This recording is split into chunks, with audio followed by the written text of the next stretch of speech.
Okay, venerable brothers, Dhamma friends, we are going to start the English Dhamma discussion on Thursday. So till Bhante Dhammajiva returns, we are conducting this session on Thursdays. Otherwise, once Bhante returns, this will be shifted to Tuesday. And now we are into the Samyutta Nikaya, connected discourses of the Buddha. Anyway, last few weeks we didn't actually remember to discuss on any other reports what we have received. Niranja, in your side, do you have any reports before we start the session? Asray Bhante, no reports from this end, Bhante. Okay, then we are going to start the session because on last Tuesday also there were 2 reports in Sinhala. So that's what I just want to, before we step into the discussion, that's what I want to inquire. Yes, but we have Sinhala reports, but not the English ones. Okay, then we'll attend to it some other day. You have something? Yeah. Yes. Yeah, one moment. So we have... Yeah.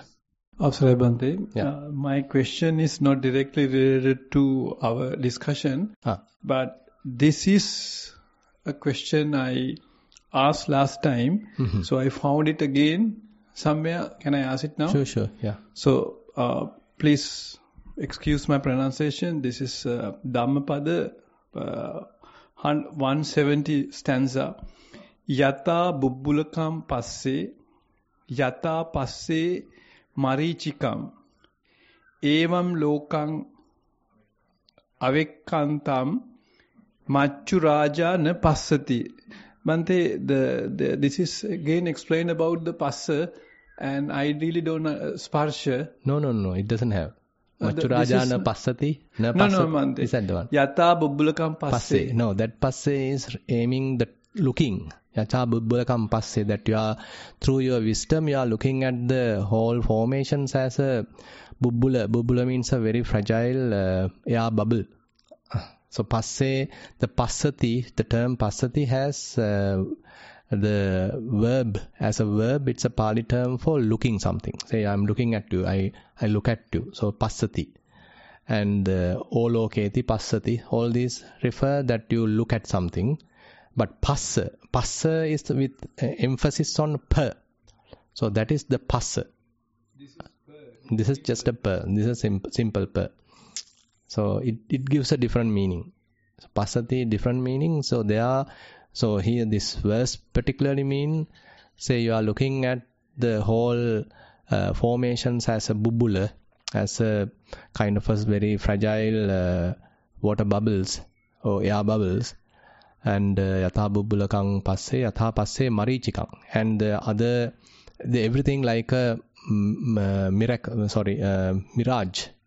Marichikang is a mirage. Yatha passe marichikang.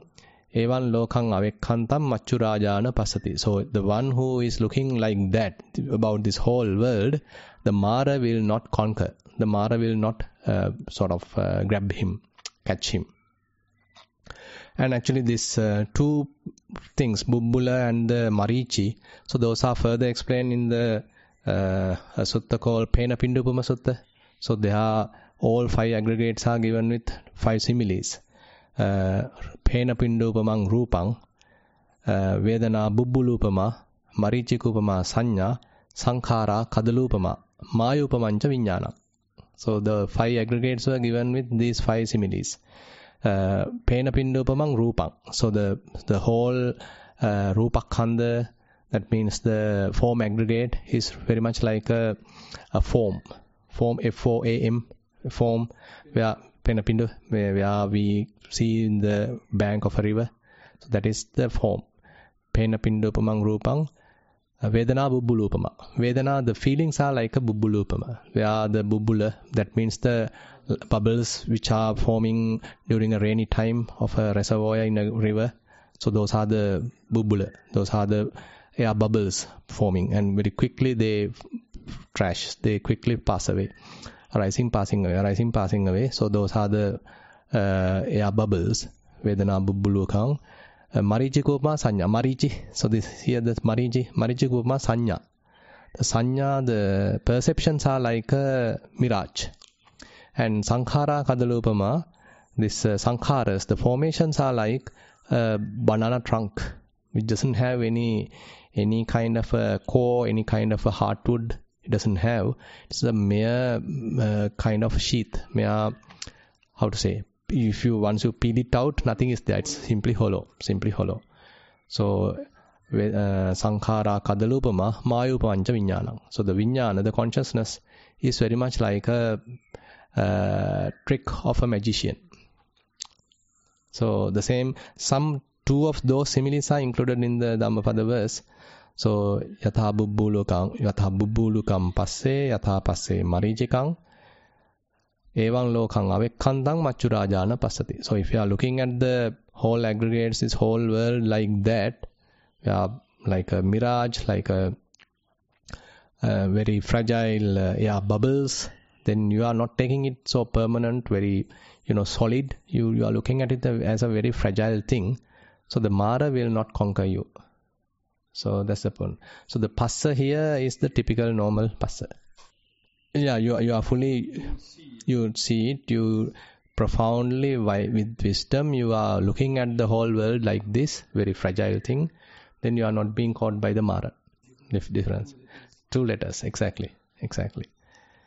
And so then we'll start the session. So we were discussing what we call, we were going one after the other, different suttas available in the Devata Sangyutta or Devaputta Sangyutta, no? Devaputta Sangyutta. And now we are in, we have to start a new Vagga called Satullapa Kāyika Vagga. Am I correct? Satullapa Kāyika Vagga. So there the first term is called Sabbhisutta. Satullapa Kāyika Vagga Sabbhisutta. So, correct? So this actually has many verses. So we'll see whether we can finish it today itself. There are many verses. So I'll read the Pali stanzas, verses, and I'll invite Venerable Dhammalankara to read the Sinhala translation and Venerable Dhammosada to read the English translation. Yeah. Excuse me, Bhante. All these verses, they're all the same. Very same, no? Yeah, only the last line that differs. Last line changed. Yeah. So hopefully we can finish it today itself, even though many verses are there. So let me recite the Pali verse. Evam me sutang ekang samayam bhagava savatyang viharati jetavane anāthapindikassa ārāme. Atako sambahula satullapa kāyika devatayo abhikkhantāya rattiya abhikkhantavannā kevala kappan jetavanaṁ obāsetvā yena bhagavā te upasankaminnsu. Upasankamittvā bhagavantaṁ abhivādetvā ekamantaṁ attansu. So can... Sabbhi Sutraya මා විසින් මෙසේ අසන ලදී එක් කලයක භාග්‍යවතුන් වහන්සේ සවැත් නුවර සමීපයෙහි ජේතවන නම් වූ අනේපිඩු සිටුහුගේ ආරම්භි වැඩවසන සේක. එකල්හි මනා චවිවර්ණ ඇති බොහෝ වූ සතුල්ලප කායික දේවතාවෝ රැ පෙරයම ඉක්ම ගිය කල්හි මුළු දෙව්රම බබළුවා භාග්‍යවතුන් වහන්සේ වෙත එළඹියහ. එළඹ භාග්‍යවතුන් වහන්සේ වැද එකත් පසක සිටියහ. Masai Swaminanse, the title of this sutta is With the Good. With the Good. Thus have I heard, on one occasion, the Blessed One was dwelling at Savatthi, in Jeta's Grove, Anathapindika's park. Then, when the night had advanced, a number of devatas belonging to the Satullapa host, of stunning beauty, illuminating the entire Jeta's Grove, approached the Blessed One. Having approached, they paid homage to the Blessed One and stood to one side. Then one Devata, standing to one side, recited the verse in the presence of the Blessed One. Okay, this is the kind of a story. So Buddha was living at the Jetavanārāma, so it's a very popular place. And one group of deities who are belonging to a particular group called Satullapa Kāyika, and they are with a lot of illuminating, glorious kind of bodies, and they approach the Buddha, they pay respect, and now they are onto a side, and now one deity, one deva, is telling this verse. Ekamantang tithako eka devata bhagavato santike imang gāthang abhāsi. Sabbhireva samaseta sabbi kubbetha santavang. Satang saddhamma maññāya seyyo hoti na papiyoti. අවසරයි ස්වාමීන් වහන්සේ. එකත් පසක සිටි එක් දෙවියෙක් භාග්‍යවතුන් වහන්සේගේ සමීපෙහි මේ ගාථාව කීයේය. සත්පුරුෂයන් සමගම එක්වන්නේය. සත්පුරුෂයන් සමගම මිත්‍ර සංසත්වය කරන්නේය. සත්පුරුෂයන්ගේ සද්ධර්මයේ දැන සිටියහුට අභිවෘද්ධිය වෙයි. පිරිහීමක් නොවේ. One shall associate only with the good. With the good one shall foster intimacy. Having learnt the true Dhamma of the good, one becomes better, never worse. One becomes better, never worse. Okay. We'll go few verses and once we reach some level, we'll start a common discussion. Atako aparadevata bhagavato santike imang gathang abhasi. So one after that particular deity, that particular deva has mentioned this verse, another deva in the same audience he is asking or giving this comment. Atako aparadevata bhagavato santike imang gathang abhasi. Sabbhireva samaseta sabbi kubbeta santavang satang saddhamma manyaya panya labbhati nanyatoti. අවසරයි ස්වාමීන් වහන්සේ. ඉක්බිති අන් දෙවියෙක් භාග්‍යවතුන් වහන්සේ සමීපෙහි මේ ගාථාව කීය.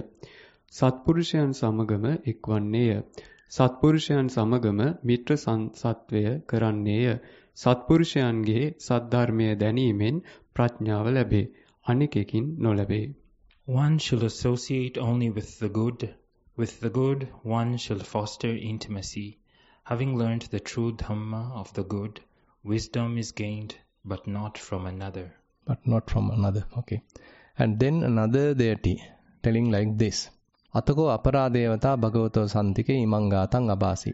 Sabbhireva samaseta sabbi kubbeta santavang satang saddhamma manyaya soka majje na sochatiiti. ඉක්බිති අන් දෙවියෙක් භාග්‍යවතුන් වහන්සේ සමීපෙහි මේ ගාථාව කීය. සත්පුරුෂයන් සමගම එක්වන්නේය. සත්පුරුෂයන් සමගම මිත්‍ර සංසත්වය කරන්නේය. සත්පුරුෂයන්ගේ සද්ධර්මයේ දැනීමෙන් ශෝක කාරණයන් මැද ශෝක නොකරේ. One should associate only with the good. With the good one should foster intimacy. Having learnt the true Dhamma of the good, one does not sorrow in the midst of sorrow. Okay, then another deity telling like this. Atako aparadevata bhagavato santike imang gathang abhasi. Sabbhireva samaseta sabbi kubbeta santavang satang saddhamma manyaya ඥාති මජ්ජේ විරෝචතිති. ඥාති මජ්ජේ විරෝචතිති. ඉක්පිති අන් දෙවියෙක් භාග්‍යවතුන් වහන්සේ සමීපෙහි මේ ගාථාව කීය. සත්පුරුෂයන් සමගම එක්වන්නේය. සත්පුරුෂයන් සමගම මිත්‍ර සංසත්වය කරන්නේය. සත්පුරුෂයන්ගේ සද්ධර්මයේ දැනීමෙන් නෑයන් මැද විසසින් බබලයි. One should associate only with the good. With the good one shall foster intimacy. Having learnt the true Dhamma of the good, one shines amidst one's relations. One shines with one's relations. And then another deity telling like this. Atako aparadevata bhagavato santike imang gathang abhasi. Sabbhireva samaseta sabbi kubbeta santavang satang saddhamma manyaya satta gaccanti suggatinti. ඉක්බිති අන් දෙවියෙක් භාග්‍යවතුන් වහන්සේ සමීපෙහි මේ ගාථාව කීය. සත්පුරුෂයන් සමගම එක්වන්නේය.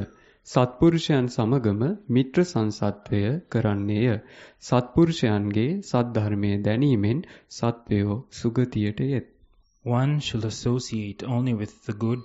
With the good one shall foster intimacy. Having learnt the true Dhamma of the good, beings fare on to a good destination. Then the last deity, another one, he is telling like this. Atako aparadevata bhagavato santike imang gathang abhasi. Sabbhireva samaseta sabbi kubbeta santavang satang saddhamma manyaya satta titthanti satatanti. ඉක්පිති අන් දෙවියෙක් භාග්‍යවතුන් වහන්සේ සමීපෙහි මේ ගාථාව කීය. සත්පුරුෂයන් සමගම එක්වන්නේය. සත්පුරුෂයන් සමගම මිත්‍ර සංසත්වය කරන්නේය. සත්පුරුෂයන්ගේ සද්ධර්මයේ දැනීමෙන් සත්වයෝ බොහෝ කල සුවසේ සිටිත්. One shall associate only with the good. With the good one shall foster intimacy. Having learnt the true Dhamma of the good, beings abide comfortably.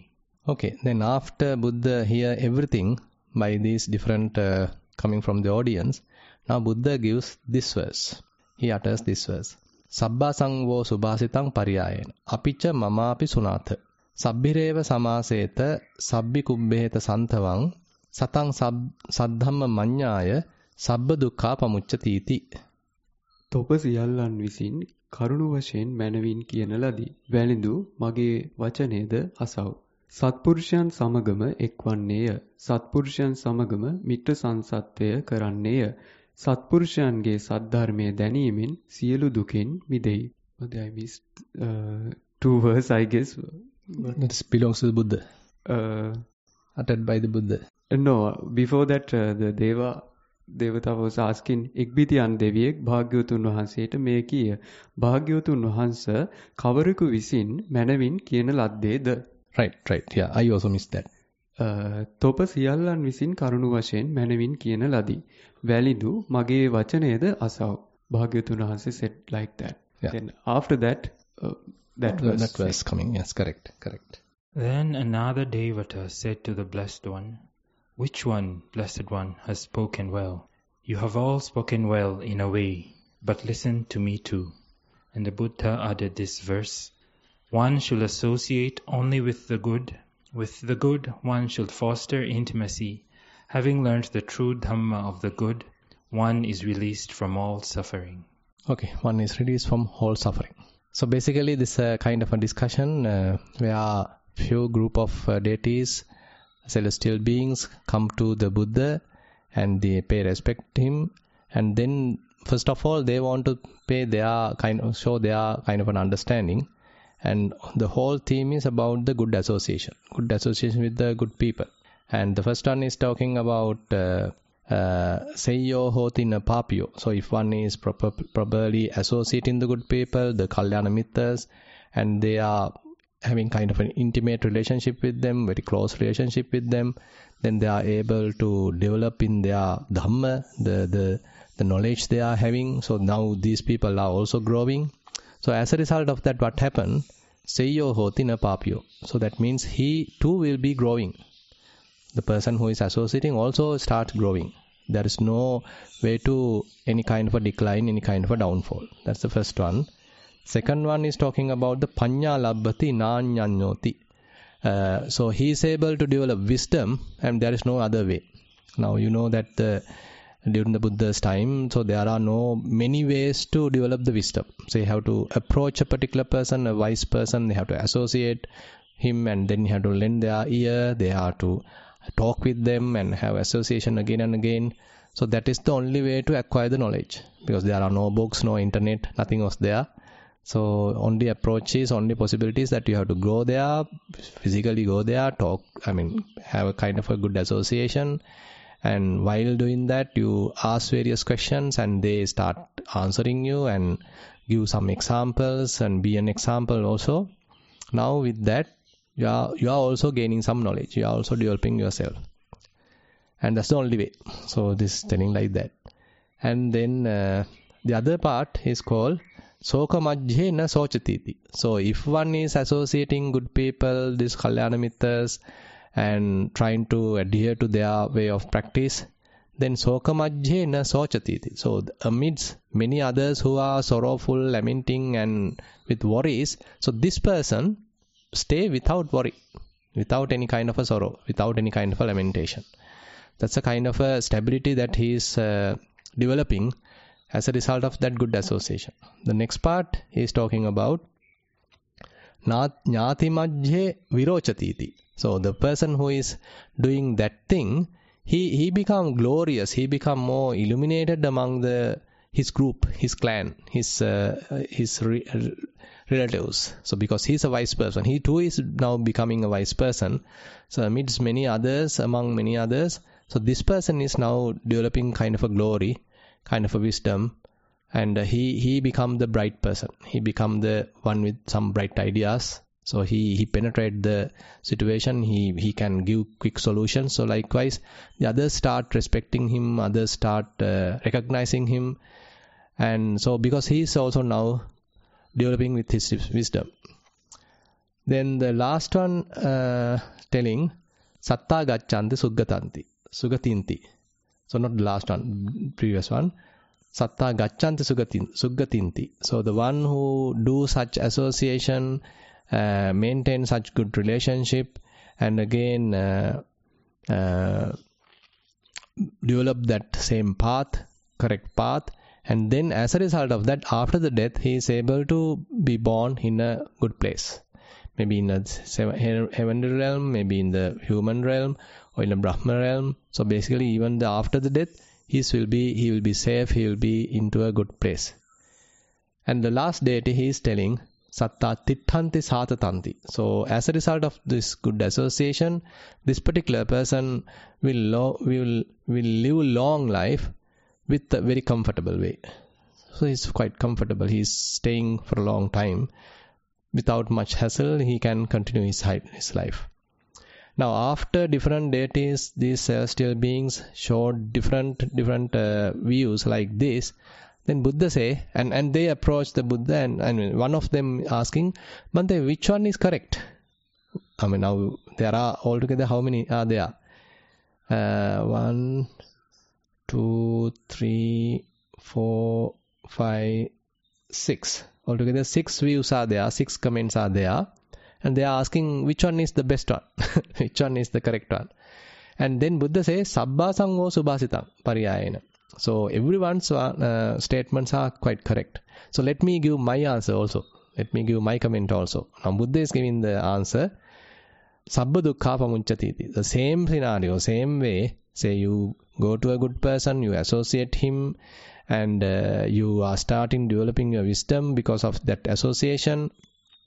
Now, Sabba Dukkha Pamunchati, and you are able to overcome all the suffering as a result of that. Overcome all the suffering. So that is how Buddha concludes the whole thing. So basically talking about the good association, Kalyana Mittas. So that is one area that Buddha promotes, one area that Buddha highlights. So how one may develop one's path based on the Kalyana Mittas. Because Kalyana Mitta Sampatti is, you know, that if we consider the whole sasana, so Buddha says it is the total of the sasana. It's a very popular statement that in one occasion, Venerable Ananda makes a kind of a comment all of a sudden while being with the Buddha. He make a kind of a reflective note. Bhante, I feel this sasana, this whole pabbajja, this whole celibate life, half of it is because of the association of good people. And then Buddha immediately correct him, don't say like that. Don't say like that. It's not the half, it's the whole of the celibate life, the whole of this brahmacharya jivita, this whole, this renunciative life is because of the kalyana mittas. So it's so critical, so important, because when we are step into the celibate life, when we are step into the this kind of monk's life, for example, we are new to it. So we are spending our lives as lay people and associating various different people and going ahead with different directions. Now once you step into the sasana, once you become a monk, once you start a practitioner, so you have to have some role models, you have to have some examples, and there should be others who are also striving, also practicing, and maybe some of them already attain, some of them already have some understanding. So they are giving a fair amount of inspiration, because it's very difficult for us to practice the path, follow the path without such an inspiration, without such guidance, because we are new to the path, isn't it? So we are quite new. We may have a little bit of inspiration, but not yet convinced about it. We have only heard about it. Buddha is talking about many things. Things are impermanent, suffering, unself, and so much of information is there. I have heard about it, but I haven't touched it. I haven't experienced it. So basically at the beginning, what we know are very much like superficial. It is not yet fairly, deeply, profoundly understood. We are simply heard about it. And then only you yourself have a kind of a determination, okay, let me also jump to the water and practice it. And now it's also a kind of a striving, and you sometimes fall asleep, sometimes you feel, lethargic, or sometimes you feel too much energetic, sometimes you fall sick. And sometimes you feel confused because the things are not that clear to you. And the path is also very difficult. You are practicing, but no any tangible results. So many issues are there. So it may take fair amount of time for you to well establish in the Dhamma, isn't it? So till that you need fair amount of encouragement, fair amount of examples from the others, and time to time you need some clarifications about the matters. And all that are coming from the association. All that are coming from the good association, from the good people, others who are already gone some far than you. So therefore, the association with good people is something that Buddha highly valued. And he is the best person, by the way. He is the one who self-enlightened and has given a great example. And by keeping him as the teacher, spiritual teacher, kind of a valuable example, so others start following him, isn't it? So once he preached Dhamma, so others also gain some confidence, trust, and they also want to practice it by themselves. And ultimately, they themselves have to come to the same kind of an understanding. So Buddha preached something, and the others, the followers, also have to become enlightened. It is not that no more it's then superficial, but you being an example to what Buddha has preached, isn't it? So you being a living example. So he has taught about all that, different qualities, maybe sublime qualities, and some profound understanding, and you yourself have it now, isn't it? Then you have a kind of unwavering saddha, unwavering faith towards the Buddha. What he has taught so far is concrete, so true. So now I have understood it. So likewise, very beautiful, so Buddha's teaching have that ability to verify. So it is not every time that we are asked to blindly follow. Rather, you are giving a fair amount of a chance. Okay, just try yourself. You have to develop certain spiritual qualities. Once those qualities are developed, and you yourself is able to see it. You yourself is able to verify it, isn't it? So likewise, so the path become more and more accessible to you, available to you, and very much like you being an example to it. You are now being exemplified by the Dhamma. You become the Dhamma, very much like. Previously it is external to you. Now you have internalized it, isn't it? So therefore at that time you have an unwavering kind of a saddha, unwavering kind of a faith.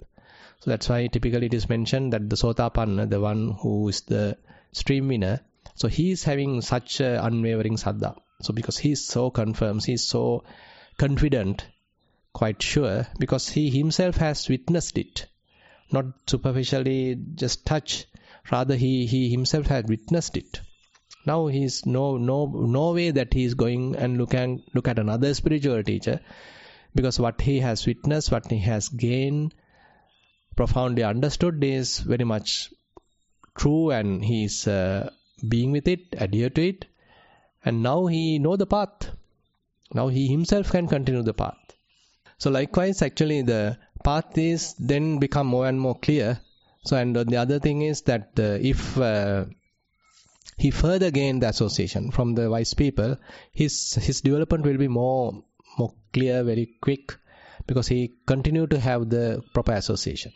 So likewise, it is very, very important to have proper association, correct association, and for us to step into the Dhamma, so have some thorough understanding, experiential knowledge, and once we have it, then we are so confident we can continue in it. So I'm just giving some points from my side. So I open the session to you. Bante, it's a beautiful flow, and it's amazing, and it's very energizing to have heard it, and the way you explain. And actually I was wondering how much of a flow you have. So it's coming to me too, and it's the association. It's very living. It's like a live wire, and there's no exaggeration. And I was thinking how much I would have lost if I didn't come to this session. No, seriously, it's a live wire. You touch it, you get it. And it's a transmission. And this is I feel this is the true Dhamma, as you said, that you become a Dhamma itself, and it's beautiful and amazing, and I have a lot of energy in it. So, yeah, because we need that. Because otherwise, I mean, time to time we feel also bored, and sometimes we feel disappointed because we are also trying but didn't get enough tangible results, and sometimes we feel discouraged, and sometimes we have misunderstood certain thing and gone in a stray and wrong path and fall into wrong decisions or wrong views. That's also very possible. Wrong pits. So all these different kinds of issues are there, problems are there also in the path. So how are you going to verify that you are in the correct path? Isn't it? So you yourself have to put to the others, and they also have to ask various questions, and we are discussing like this, and then probably you get the kind of confidence, okay, maybe I am going in the correct path. Or if not, you have to adjust yourself. If not, you have to understood, okay, they are talking a different way, I am talking completely different, something completely kind of an alienated thing, so probably I might have gone wrong, isn't it? So I misunderstood it. Better I adjust myself. Now say for example, during the Buddha's time, certain bhikkhus have gone in the wrong path, like Venerable Sati, for example. He was thinking that the consciousness is eternal. Now very, very high kind of a theoretical misconception. And now he is talking that to the others. Okay, you know that according to the teaching, so I understand, so the consciousness is eternal. The other monks intervene and they say, oh, no, don't say like that. Buddha didn't say like that. Buddha didn't say that the consciousness is eternal. So that means that even the people who are in the sasana sometimes go astray. They can take wrong directions. In such case, the others are becoming the kind of a mirror for them. Okay, son, okay, friend, it's not the correct path. This is not what Buddha has mentioned. You better correct yourself. And this person actually, he didn't immediately want to correct himself. Rather, Buddha had to summon him and then teach him Dhamma. And later only he has corrected him. So likewise, many cases like another person is Venerable Yamaka. So Yamaka also has taken a wrong path. He also has some, kind of a dogmatic understanding in a different wrong way. And Venerable Sariputta intervened and was able to correct him. So likewise, so we can't say that once we understood, once we realized a certain thing, certain fact, we got it perfect. We better put it to the others, other brahmacharis, our renunciative friends, and we can see what they are commenting, how they are talking. And probably we can put it to the teachers and how they are commenting. Say, for example, other thing is now, say, experiential knowledge, for example. Say you are developing certain amount of samadhi, and you reach maybe first jhana, for example, and probably you might misunderstood it, thinking that I attained nibbana. Very high probability is there because it's so beautiful, so blissful, and you feel quite energetic, and every time you feel happy, and you are with a very beautiful smile. So you think, okay, I have attained. I have attained nibbana. Because the first jhana experience is so powerful, and when a typical person who experienced that, so it is so uplifting. And that moment, once you approach the teacher and once you explain it to the teacher, what would be the result? So he might say, no, you stupid, you just go ahead. You just get lost. This is not nibbana. I mean, he may simply criticize you. And on the other hand, how humble you have to be to accept the teacher's decision, so accept the teacher's advice. Otherwise, what happened to you? You might completely misunderstand the first jhana to be the stream winner or sakadagami, anagami, all that, very profound attainments, you probably wrongly attribute to yourself. You go to a completely different wrong path. But the moment that the teacher vehemently criticizes you, you have to be really humble. You have to be really, innocent for you to understand, yes, my teacher may be, even though he's criticizing me, he may be doing it honestly. He may be doing it out of compassion to me, but with some harsh words. definitely to cut me off, to cut my conceit. So at that moment, you have to be really humble. So the teachers' association, the wise person's association is so critical at that moment. Otherwise, the whole life you will be in a wrong misconception. Isn't it? It's a really pathetic situation. So you also have practiced something, but you come to a wrong place and concluded that you have attained completely wrong misunderstanding. But the teacher with some good experiential knowledge may criticize you, may critique you, and show you, okay, this is not the path, okay, you have to further develop, okay, you have to come to the vipassana, something like that. And then you maybe have a chance to further progress. So likewise, time to time, association good people, coming to the teacher and being humble and pay respect and ask and explain about your understanding and get his critique will really help us. Because otherwise, we might take wrong path, wrong conclusions, wrong views and end up with that.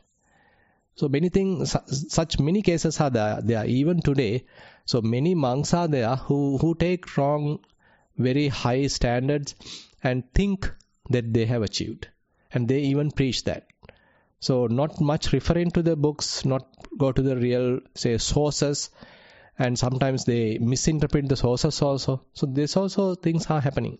So likewise, very, very complex nowadays the teaching also has become, because many sources are there, many people are talking many different views. So it's very difficult for a beginner to even understand what is the correct thing. And sometimes you are not allowed to question, and you have to simply obey. You have to simply believe. So chances are very rare for you to question. So that is also kind of restrict your understanding. But on the other hand, the Buddha's approach is quite open. So he give a chance, okay, you guys are allowed to question, you guys are allowed to discuss. If you have any doubts, you are allowed to ask questions. So very open, isn't it? So then you are being interrogated, you are being fairly questioned, and you yourself can contribute, and then we can have a good discussion. That way we can all proceed in the proper path. So likewise, the good discussions with the wise people, the teachers, elders would be really helpful. And the other thing is now even about the sila, for example. Now I give an example with the samadhi. Sila also. Now sometimes people think, okay, I have become a parajika. You know, in the parajika offenses are the most heinous kind of grave kind of offenses one can do in the monk's life. Sometimes they misunderstand. Without committing it, they think, okay, I have committed it. So they burn with it. Then they have to go to a teacher, to an elder, and they have to explain what has happened. Then the elder or the teacher might say, no, you haven't committed that. I mean, it's a kind of a wrong misunderstanding. You haven't done that. You are still pure monk. So just continue. So likewise, certain encouragement in the putting you in the correct track, correct path again and again by the elders, by the teachers is very, very, very important, very, very critical. Otherwise, I mean, we with those doubts, we start burning and ultimately we can't bear it. We disrobe and we just skip the path. We shift the path. So those kind of pitfalls are there. And so that's why. So there are a few terms highlighted here. Sabbhireva samaseta, sabbi kubbheta santavang, satang saddhamma manyaya. So three strong phases are there. Sabbhireva samaseta. So that means Satpurushayan samagama ekvanne. So you are associating the wise people. You are so critical about it. Who you are associating. In a way, you have to selectively associate, because among the crowd there are ones who are not in the correct path. Maybe they are talking something wrong. They are taking you to the wrong path, and they are not energetic about the practice, isn't it? There are such monks also, no? So they are not enthusiastic about their practice, and they are maybe ones who are more concerned about the other matters, worldly kind of gains, not on the attainment or not on the attaining nibbana. So their motivation is on completely different thing. So if you associate them, then you will also go to the same track. So selectively you have to associate, okay, who is striving, who is going in the path, who is still trying to develop themselves without giving up. So you need to select, isn't it? So you have to be vigilant, you have to select. Now those people you have to associate. සත්පුරුෂයන් සමග එක්වන්නේ, සත්පුරුෂයන් සමග මිත්‍ර සන්තවය කරන්නේ. Now that association has to be also fairly close. You have to associate carefully, closely, and so that you get the confidence, trust from that person also. Then he also start teaching you. It's not kind of that you are able to forcefully get something. Sometimes you have to be also a humble, honest person. Then only you will be getting it. It will be established in you.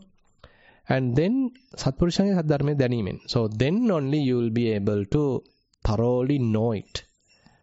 You will be able to experience it. And you are also taught how to practice it, how to develop it, train it yourself. And now you attain it, now you come to it, experience it. And the teacher may confirm it, yes, almost there. You may be there, you better further practice. So these criteria are there for you to further test yourself. So likewise, he may give some directions. Then you may become more and more confident. So likewise, it's very, very live, as you said. It's a very, very live incident that we are talking. It's a really live sasana we are talking. Yeah. Asai Swamin Wahanse, this sutta today reminds me of when I started meditating. When I attended my first retreat and I met all these wonderful people. But at the same time, I still had to go back to work, go to school, and interact with, the regular folk. And I remember many times feeling that it was painful to associate with such people.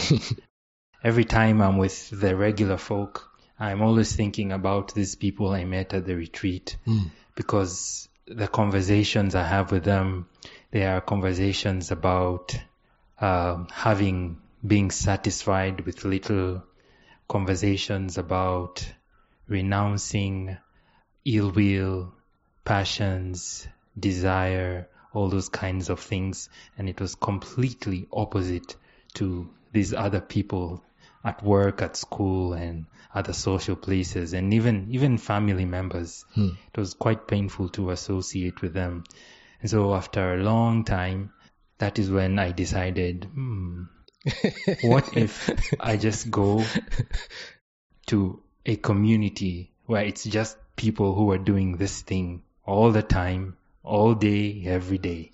Exactly. It was very uplifting for me to know that I have this opportunity in this very life to associate with such people. That's what I wanted to add. Yeah, actually we need to likewise, appreciate that opportunity. Because sometimes once we step into the path and being in it, sometimes we also feel, okay, now we are there, nothing much to do. You lose your energy sometimes, isn't it? So time to time, again, giving a push, giving a kind of encouragement, giving kind of inspiration is very essential. Because that's why sometimes now Buddha encourage, okay, it is not because of other worldly gain that people have to associate me. So Buddha, again and again, he emphasized, okay, you are associating me because you are able to listen from me about, as you said, appicca kata, santutti kata, viryarambha kata, having things, being with less wishes and being contented with what you have and developing further practice, have the energy and developing further sila, the morality, developing further wisdom, developing further concentration and going for the understanding. So Buddha is again and again emphasizing it. It is not just one time he delivered the Dhamma. Every day he is delivering such discourses. So once you have the opportunity to associate him, you never lose the energy. You are able to continuously, exert the energy. It is not just one day or 1 week that you are, effortfully practice and then ultimately give it up. Rather, you have to have a long-term practice, isn't it? Say 5 years, 10 years, 20 years. Who knows? So you have to have such a continuous long-term practice. So you can't guarantee that within 1 week or 1 month you will become an enlightened. It's impossible, no? So we have to be more realistic, isn't it? So your practice has to be a very long-term continuous practice. Never giving up, isn't it? Never giving up. And till you take, as you said, say, once you take the flag, you go to the end without you reach that, you never give it up. For have such kind of a determination, you need time to time some encouragement. Because there are opportunities, there are possibilities that you go astray, you go wrong path, and you also feel sick and you feel uncomfortable. And on such occasions, such a teacher, a good person, should always help you, encourage you, give you a hand and take you up. And okay, son, you just go ahead and only a little bit more to go. Something like that, isn't it? So such encouragement is so critical. Because this path, the problem is in the lay life, we have certain encouragement through some egoistic achievements. Say you become a doctor and you get a lot of money, and then you marry and then your wife is there. Maybe you have another car, now you have another worldly, say, a designation, you are being promoted, and then other people come and offer you something. And further, you are encouraged to worldly gains. So in the monk's life, so you are not supposed to look at beautiful things, isn't it? I mean, you are not supposed to satisfy the senses. That is not the encouragement. So you are in a completely different path. So how are you being motivated, isn't it? How are you being encouraged in that path? So that is being kind of an example. Okay, I mean, you have taken an entirely different path, but still there are people who are also aligned in that path, isn't it? They are not interested of worldly gains. They are not interested of worldly fame. But they are interested of kind of a very high level spiritual attainment, understanding. So that understanding becomes your goal. And you have to see whether do I have that understanding yet in myself, isn't it? So time to time I feel worried. Time to time I feel unsatisfied. So that means I am not yet into that best type of understanding. Time to time I feel conceited. So that means I still have some defilements. I have to be very honest, isn't it? Very humble to understand my own flaws, understand my own kind of drawbacks. And then you are again coming back to the practice. Okay, still some are there to purify myself. Still some defilements are there. So the practice has to be further developed so that all the defilements are slowly abandoned. So likewise, the encouragement that your own verification, your own humble introspection, so those are very, very critical. Otherwise, we might feel satisfied in a very, trivial gains. Very petty gains may be there on the path, and you may be satisfied there, not going to the last goal, isn't it? So these things are also there, no? Say, for example, you become a monk, and on the way you get some gain, you get some fame, and now the other people come and pay respect, and Bhante, you are like this, you are like this, you are like this, and you feel uplifted, and with that you stop yourself, isn't it? You being the abbot or you being the temple head of the monk, and you have so many responsibilities and you have no time to attend to your own development, and you simply stuck there. It can happen, isn't it? Yeah, please. So there are two opportunities to live in the material world or in the spiritual world. And you already told there are monks who had a good spiritual practice, and then they start to gain responsibilities for the temple. They get the head of the temple, and they start to change directly to the other extreme. And how is it possible to find the balance between the material and the spiritual way for long term? Exactly. Very, very challenging question. Very, very difficult also. Very difficult. Now say for example, that's why while we are engaged with some such kind of responsibilities, and we should not get lost in that altogether, isn't it? Time to time at least we need to reflect in ourselves. So am I in the correct path? Am I in the, do I have some time for myself? Do I have myself, am I an arahant yet? Or am I simply a worldly person yet? I may have a lot of things, but I have nothing yet. Say there are certain monks, for example, they gain a lot of knowledge. They read books and they publish papers and they get a lot of knowledge. And they become professors and, all that are there. But no tangible results, no experiential knowledge. And even during the Buddha's time it has happened. That Potila, so one venerable called Potila. And he is actually teaching every day to the others. And he is so knowledgeable, but not an attained person, not an experienced experience in the sense that he haven't practiced and touched the Dhamma. Rather, he went through the hearing and he remember everything, and then he is teaching. And when he approached the Buddha to pay respect to him, the Buddha wants to point it out. So Buddha simply say, you are an empty potila. You are an empty potila. So you understand the path, you see. So how clever Buddha is. So rather than praising the teacher, he himself is a teacher. Now, potila is a teacher. Buddha didn't encourage him, no. Buddha knew that he's a talented person. He's also teaching. He's having also many students. But Buddha wants to give him a hint, kind of a advice. Or he simply advised him, okay, you are an empty potila. So then the fellow feel frightened and he feel ashamed. So amidst all my students, and why he is talking like this to me? I am like an empty potila. Then he reflected, and then he changed the path. Then he gave up all that and he went to the practice, and then he was able to experience it. So therefore, we have to be very honest. We have to be more realistic, down to earth, to understand where we are, rather than being completely carried away by the worldly floods. Yeah, you have something more? Right. So we can try to run away from our life by becoming a monk. Like, okay, I don't want to live in the outer world anymore. Mm-hmm. I want to run away and I want to search in myself. And that's a good thing. You can take yourself out of the world for some time. Mm-hmm. But then if you feel ready, you can go back and you can bring some wisdom into the world. What is really necessary right now, if you see what is happening, there is so many bad things going on.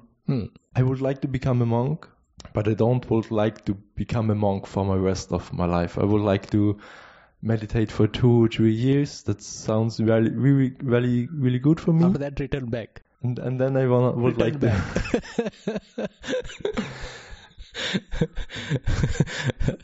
Yeah, that's also something. Now that's the thing. Now after returning back, what are you going to do? After returning back, what are you going to do? Start a business?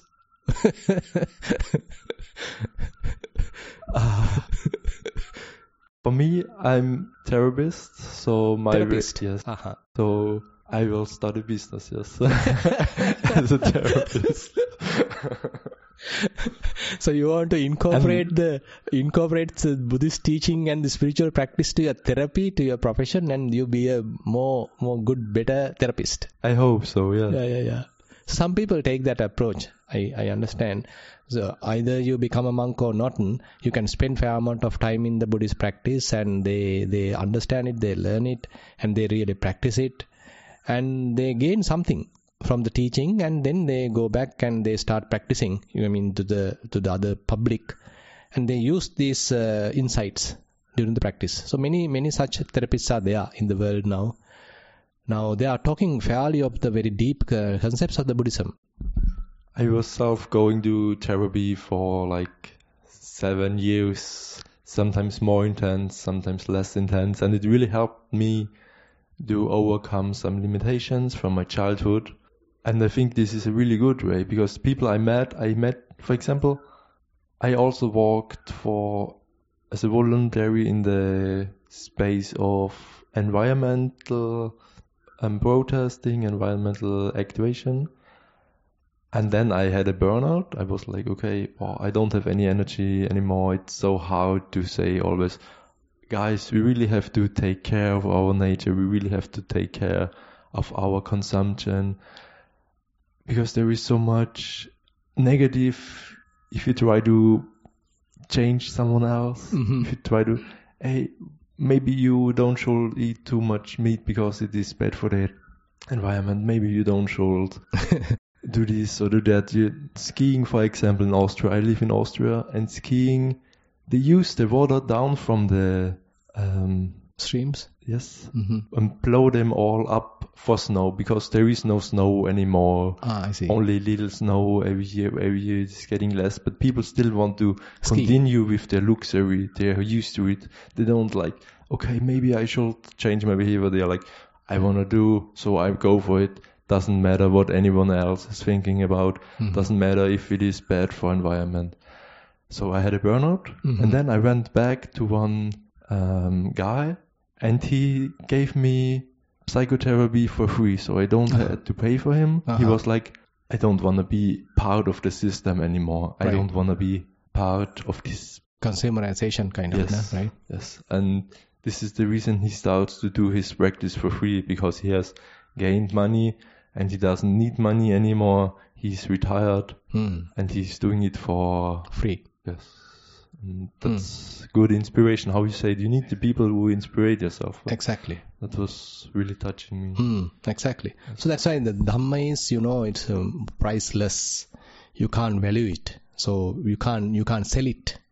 So that's why the Buddha never encourage any kind of, preaching Dhamma for gains and fame and for money and all that. So he basically criticized that. So Buddha as a teacher is the only one who, preached Dhamma freely with a very compassionate mind. He didn't have any kind of ulterior motive when he's preaching. So that's why he's asking the followers to understand that point. Because there are other spiritual teachers, they may be asking the followers to put them in the pedestal and, give this and that and all that. The worldly kind of ulterior motives are there. But Buddha, on the other hand, either other followers or not, he doesn't have any kind of a gain.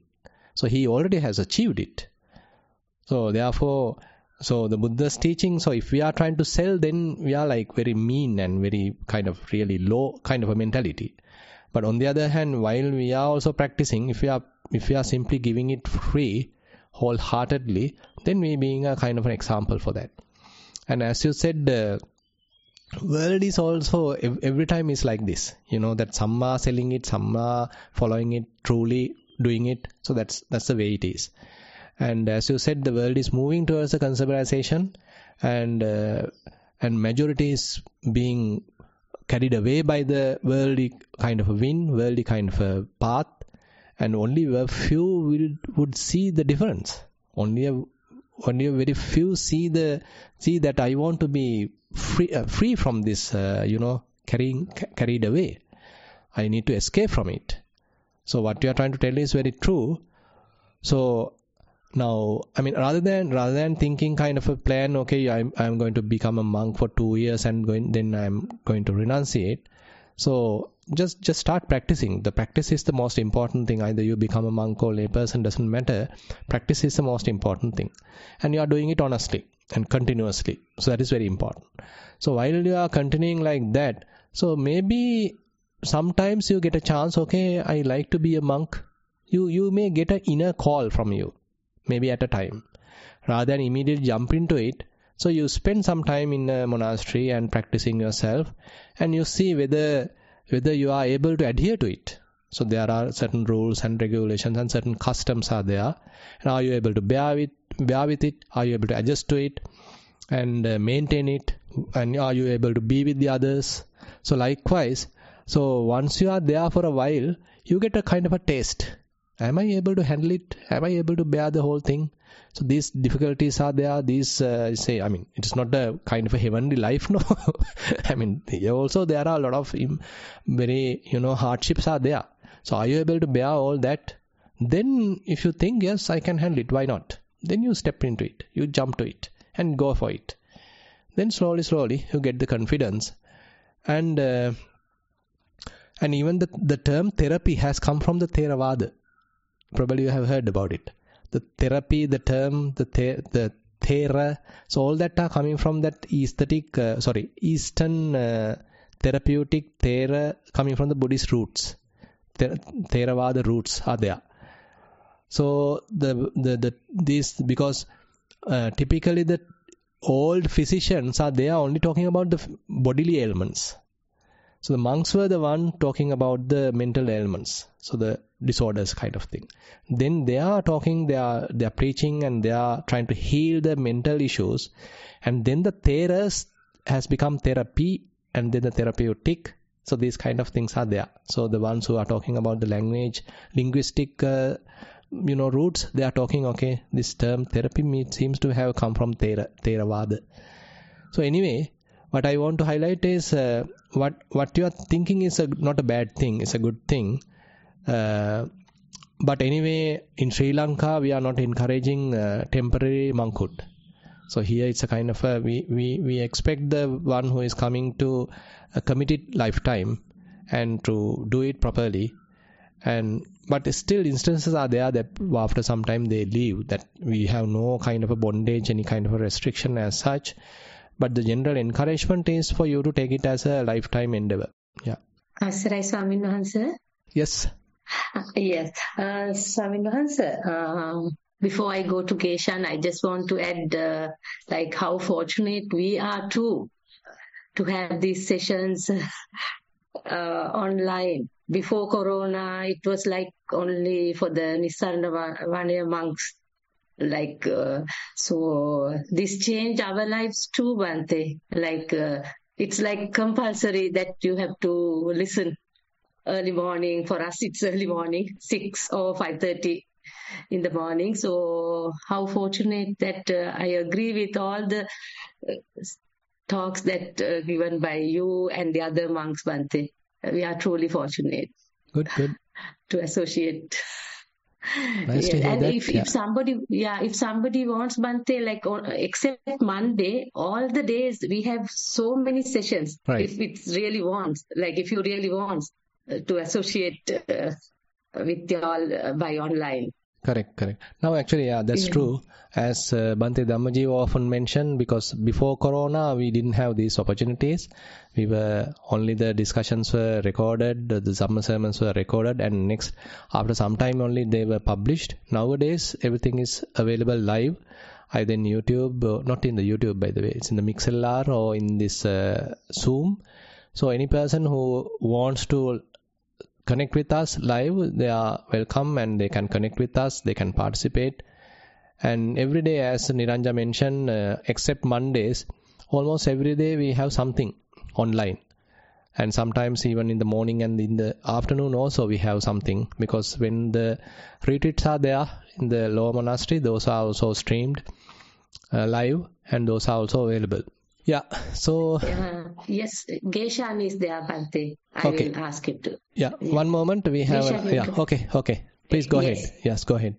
Nissarana, Bhante. Yes. Thank you, Niranja, for giving me the opportunity.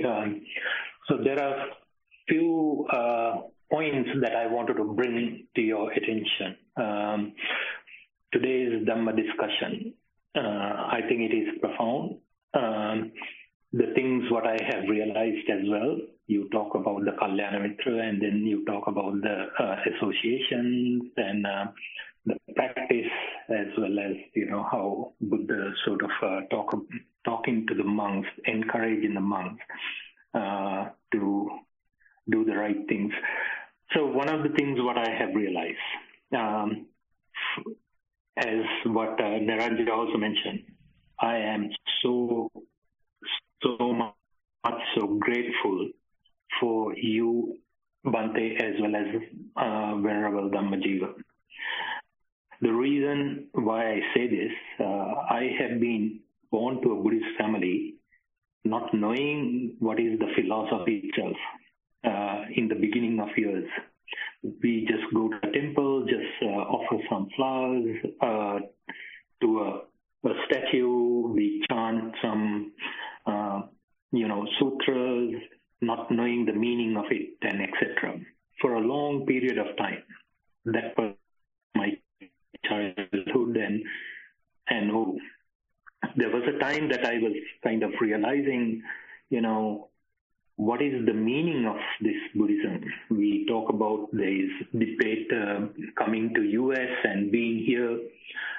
There are conversations that I have had with my work colleagues. They are, of course, they ask from me, what is the meaning? There was a time that I didn't know how to answer these questions.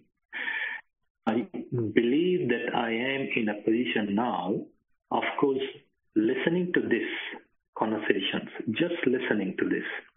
And I myself listen on Monday, Tuesday, sometimes I conduct this. Wednesdays, like today is a Wednesday for me, I listen to this, and then Thursday there is another one, for Canadian citizens or the Sri Lankan community, as well as the conducting there. And on Friday there's one, and as well as a Saturday for the Australians. All that has been come through Zoom around this time. For me, it is the night. I say this, I believe that I am so fortunate to be able to connect through this platform, to listen and to get the cream of the essence of Dhamma. Now, talking about Dhamma itself, as I said, though I was born into a Buddhist family, didn't know what it is, but now I realize the meaning of 5 precepts, the meaning of 8 precepts, and the associations as well. And of course, through these discussions, I think I have sort of gained that. And so I can encourage certain individuals as well, the individuals who really want to sort of participate, who wants to learn and things like that. So I thought of bringing that opportunity as well, or bringing to this, sharing that comments for this community. The second thing that I wanted to bring up, now to day, when you do certain things, you always wonder whether, have I done the right thing? When you go to a market, you sort of, you negotiate and you try to sort of buy, etc. But you try to be fair for both parties, for them as well as for you. And but prior to one look into one the others. So I think I have changed in that context as well, trying to be fair for everybody. And also I have tried to be able to serve from the same spoon per se. And those are some of the points I want to bring up because I thought it is timely. Thank you, Bhante. Thanks for your wisdom. Thanks for your generosity and what you do. Yeah. Thero Sannai, thanks for the comment. And as you said, so as we continue the path, so we become more fair, and as you said, in a beautiful way, we start serving with the same spoon. So that kind of a thing. Those things are quite common where you are stepping into the correct path. So it's not a kind of a selfish achievement anymore. You start having some understanding about the others, their possibilities, their opportunities, and their position, and you look at from a more fair point of view and take the opportunity. Yeah, thanks. You have something to tell? Yeah. Bhante, there are 3 things I wanted to highlight. Very shortly, I'll try to tell. Like, since this last gentleman spoke, I have a similar story. So I prefer not to talk about it. But this is regarding Bhante and this gentleman and myself as well. Number one, I won't tell you, I was out of this country and I had the same issue as him. So I had lots of doubts. I didn't become a monk to be a monk. I became a monk to see this is Attada Buruda, whether this is a fake or is it real. Because there are many fake things that I have seen in my life. Like I did marketing, I did management, I did hoteliering. There's so much of fakeness in there. It's imbued, it's emblemed in it, like nice chocolates. So I thought this could be the same. I never thought Buddha was fake, but I knew Buddha could have been great. And then I became a monk. I had a lot of bad flaws. Even Bhante was very cross with me.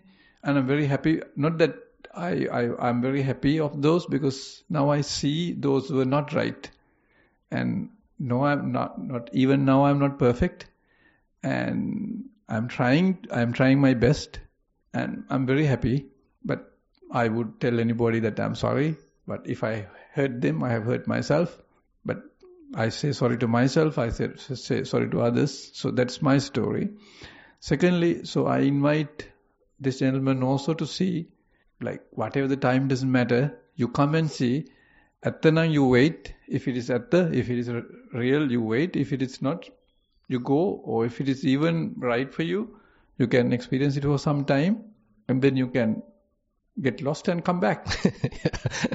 This is my view, personal view, Bhante. Please excuse me. Yeah. In Bhante's case, I wanted to tell this because we are all learners here. Actually, I'm not telling Bhante, I'm telling myself this, and because I was thinking whether I should be telling this or not, because this could be misinterpreted. But your flow and your explanations are gone so great, and I was surprised, how can you tell this much of words, because I would never be able to imagine those words. So it's a beautiful flow, beautiful expression, and beautiful way of explaining, and you yourself has grown up in the sense developed. Sorry for my English is very bad. So like grown up, very fluent not in the language, the flow, it's beautiful and it's amazing. And this is where I have so much of respect for Loku Hamduru or Maha Thero, because he says this, everything is growing, don't worry. And the other thing, this lady Neranja, she was talking about COVID, and Loku Hamduru that time too, because we were all caged in here. Loku Hamduru said, don't worry, this is positive.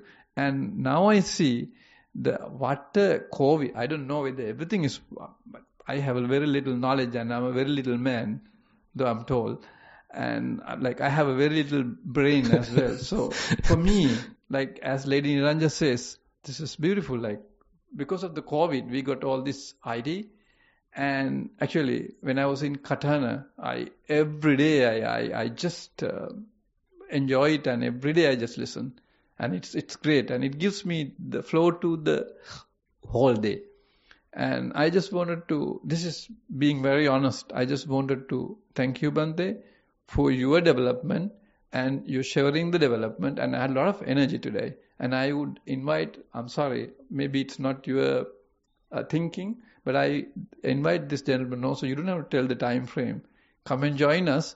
And when you want to go, don't tell anybody, just go. you take what you need. You need. Yeah. Because now that's the thing. Because even during the Buddha's time, there are people, they want to steal the Dhamma. They are going in a wrong path anyway. There's the one person called Susima, right? Susima Sutta, I think. So he came to steal the Dhamma, because the monks are there during that time, they were well respected and they are now growing, and the people are giving a lot of material stuff to them. The other ascetics, they feel kind of decline. So they wanted to come to the Buddha Sasana. One of them want to become a monk, so that they also learn and later disrobe and then tell to the other people, and they also start gaining. That was their plan. And after that, so he became a monk, and he also start practicing, and he also become a monk. Become an arahant. And he came front of the Buddha, and he very much like, Bhante, I came like this, so what a kind of fool I was. It's like that he's telling to the Buddha. And Buddha says, yes, I know from the beginning.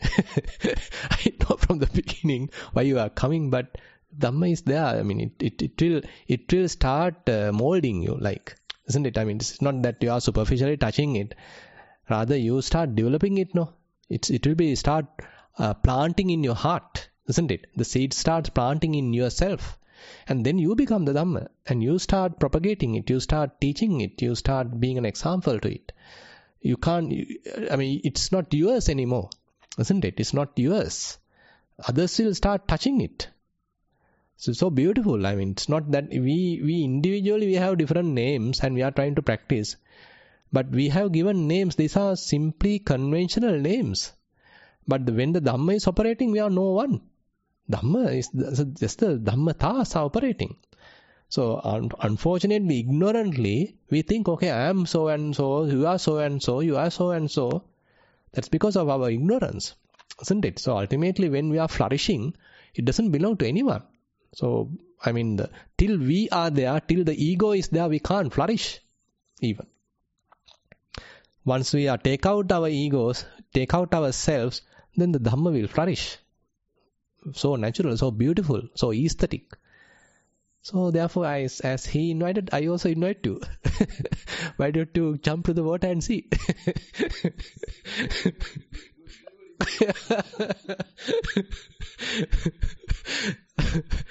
Okay, actually we have come to the end of the... Yeah, please go ahead. Yeah, Swami, so once checked, there's an appreciation note I would like to mention, Bhante. Yeah. I just want to pay my respect to the Bhante and the organizers for their timely work. I was able to get into this spiritual lifestyle because of these live programs and meditation programs that I participated physically. From last January, I participated in these Zoom programs. Now my motto is choiceless awareness, and my benchmark is Satara Satipatthana. Now I am enjoying the freedom of being myself, slowly, mindfully, silently. Metta. That's it, Bhante. Yeah, sadhu sadhu. Good. It belongs to someone else, it seems. Yeah. Okay, if there are no more comments, so I think we have spent almost 1.5 hours. And now I like to conclude the session. Then cordially invite Venerable Dhammosada to do the sharing of merits. Asai Swamin Wanse, meritorious opportunity we have had today to listen to the Dhamma. This Dhamma that exhorts us to associate with the good, the wise, the noble, for that practice that leads to dispassion, to cessation, to the stealing of all sankharas, and to nibbana. Meritorious deed it is to teach and for us to listen, and therefore we would like to extend these merits to our teachers, our parents, and all devas. May our relatives rejoice in these merits. May the devas rejoice in these merits. And may all celestial beings protect this Dhamma and the Buddha's dispensation for a long time. And may the seeds of Dhamma that we have received today grow, producing Magga, the paths, and Phala, the fruitions, and all the way to Nibbana. Now let us recite the traditional Pali verses for the sharing of merits.